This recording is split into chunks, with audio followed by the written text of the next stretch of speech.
a da illa dos paxeros que escaparon da percusión dos homes da aldea, que seica que querían protexer as colleitas.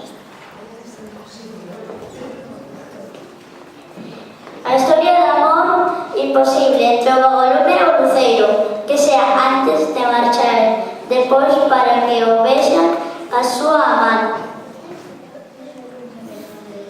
Tino contoulle a historia do luceiro. Os vagalumes son uns vermes moi xeitosiños que dormen durante o día e na noite brillan nos camiños como as estrelas no ceo.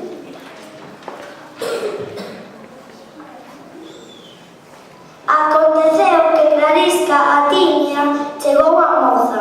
Acendeuselle a luz no lombo e saiu ao camiño, moi leda, unha noite de primavera. Quedou abraiada ao decatarse que a erva era verde. Escoitou por primeira vez o canto dos grilos. Ollou para o ceo e gustaronlle máis os vagalumes do ceo. Pero non son vagalumes, Clarisca. Ela non lle deu creto. Estaba tan namoradiña a coitada que solamente podía soñar.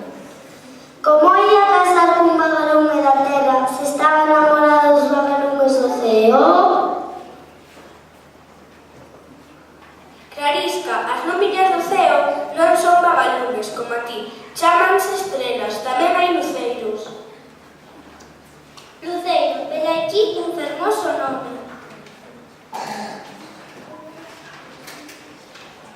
Clarisca puso os ollos no luceiro máis branco do ceo e o luceiro non se decataba de nada, porque as estrelas, aínda que ven todas as cousas da terra, non chegan coa súa ollada ao fundo dos corazóns.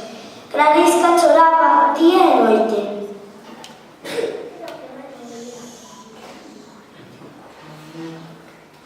Por que non vas xunto do luceiro e lle dis que estou namorada de él?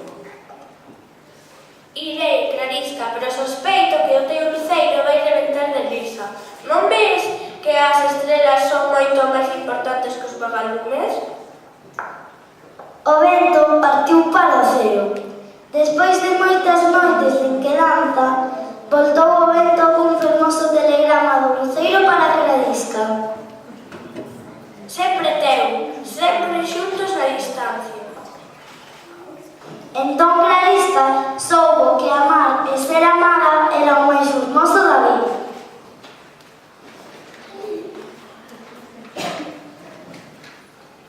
Pero a vida das estrelas é moito máis longa que a dos vermes. E aconteceu que o luceiro aínda era mozo cando Clarisca xa iba moi velliña.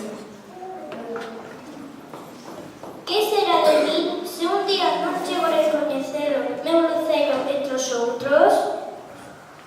E mandoulle co vento un telegrama. Ven preto de min, estou cá se cerro.